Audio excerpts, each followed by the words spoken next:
Hello, it's Lawrence Romanowski from the Distinctive Collection in Calgary, Canada.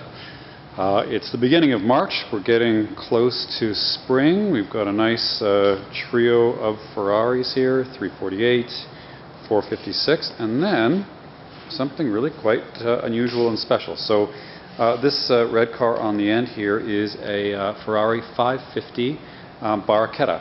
And so Barchetta means little boat, and it is a name that Ferraris used. They started using it in the 50s with their 166 and 212 bodied race cars. So they resurrected it, I think, for an anniversary car for I think Pininfarina's 70th birthday. And then so then this car was a limited edition car. It's based on the 550 Maranello, but as you can see, the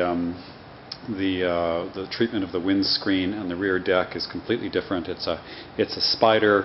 The Barchettas were only coupes, and so the rake of the windscreen is different, and then there is no real top. There's kind of a little tent that you can pitch, and they tell you not to go over 110 kilometers an hour. And we've got these race style speed fairings that would have come out in the 50s, and then a special interior. So this is a Rosa Corsa on a dark gray leather interior.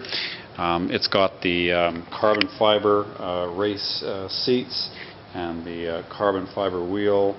It has the modular wheels, so those are the two-piece, and the red Ferrari calipers. So just a little bit about Ferraris and limited production cars. So this would have started in, I suppose it would have started in the 80s with the 288 GTO, and then they did a limited run of those, and then came out with the F40s. And I think they made a little bit more of those than they said they were going to. Maybe I think 13, 15 is the number that comes to mind. And then they did an F50 in the mid-90s, and they made 350 of those. And then this one came along in 01. All the 550s were made in 01, and they made a batch of 448. I think they were going to make 444, but then, of course, I think in Japan the Asians considered that an unlucky number, so they changed it to 448, or so I read anyway. I don't know if that's true or not. And this car would have been tremendously expensive in Canada, over $400,000, and it was at the time incredibly desirable. I remember at Pebble Beach when you show up when you're walking along from the parking to get to the concours, you sort of crest this hill, and on one side there's the Blackhawk collection, and then the high-end manufacturers have sort of displays on the hill, and Ferrari's often there. And I remember seeing this car when it just came out at Pebble, and thinking it was just the most incredibly desirable and sought-after car ever. I mean, it really was amazing. And the speculators went kind of wild on the car for a while, and the dealers would have, told you for sure that it was a great privilege for them to sell you one. So that would have been in 01, and this particular car was advertised a couple times in the Ferrari market letter, I think for $365 US. I'm not sure what the US MSRP was, but it'd probably be around $275,000, $300,000, I'm guessing. Not that you could have bought one for that. And then it was advertised a couple times with delivery miles for $365 and I think $325. It was sold new into Massachusetts, and it made its way to California and wound up with Steve Harris Imports at around 2,000 miles, and that was in 05. It got its belt change in 2005 at 2,000 miles and 1,900 miles, and then it came up to Calgary in 09 with 3,000 miles on it. And right now I think we can see that it's got 5136 on it so far. So it had all the fluids changed, a minor service, and the inspection done in 09 when it came up here. And the guy who brought it up has enjoyed the car for a couple thousand miles, and now is going to let it go. So an incredibly rare car. I mean, there was one other one in town, and it's down in Arizona now. And I'm not sure, there can't be more than 5 or 6 of these in the whole country. So it's a really rare opportunity. The prices have come down. They're at 2.25 for this one now, and I think that's pretty close to fully depreciated for this car.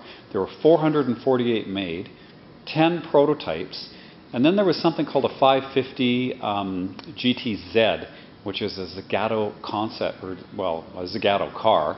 They only made 3 of them. One just sold in Arizona earlier this year in 2011, and it got $552,000. And that was a right-hand drive car, so I think it was lower than it would have got if it had been left-hand drive. And those cars were 550s that were sent to Zagato and then rebodied. So you got a pretty rare car here.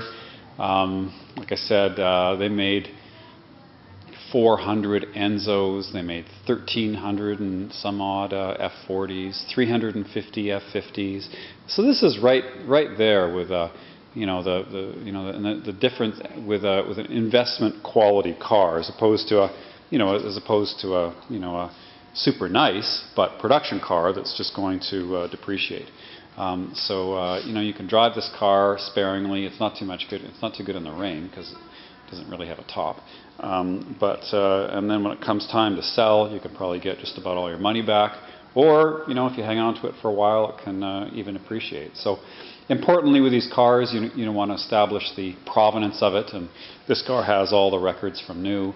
You want to make sure that nothing bad happened to it that might affect its ability to be sold. And nothing happened to this. It's a clean Carfax car. It wears its original paint, although this lower black trim was resprayed by Marinello Auto Body in Calgary here, just because it had picked up a few stone chips. So just the black couple inches of the car was touched up. So that's it for paintwork on it. The interior remains fresh. There's a tiny little bit of bolster wear, and good for the owner for not spray painting it, because it would look good in the photographs, but it would take away the porosity and the feel of the leather. And in all other respects, the car is as new. It also got a Tubi exhaust at I think in 06, and it sounds wonderful. I've driven this car. And it's free revving and quite loud. On one of our Coffee and Cars videos, you can see this car exiting our Saturday morning show and shine event. It was a regular entrant this year. You can see this car exiting, and it makes just a fabulous noise. Gearbox is really tight and not notchy, and the car is just a real pleasure to drive.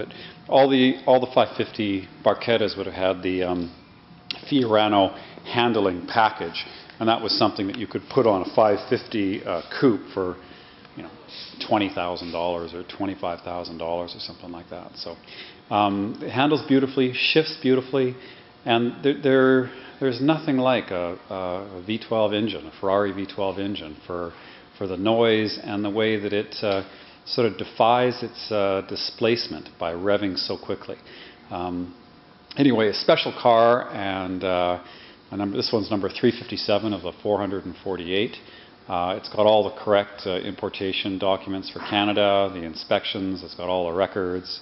Like I said, no paint work except for the touching up the bottom couple inches, and it's ready to go. Last major was in 05, so depending on your view of that, with 3,000 miles on the car, you might change the belts on it in the next year or two. And that's an easy job on a front engine V12 because the belts are right at the front of the car, and you don't have to take the engine out or anything, so it's not a big deal to do that major service on it. Anyway, it's Lawrence Romanowski, and this car here is at the Distinctive Collection in Calgary, Canada. And you can come by and take a look at it. So hopefully we'll find a good home for it locally. That'd be nice, so we can keep tabs on the car and keep seeing it at our at our Coffee and Cars event. Okay, thank you very much. Lawrence Romanowski, Distinctive Collection in Calgary, Canada. And you can follow the link on the YouTube or give me a call if this car is something that you could be interested in. Have a good day.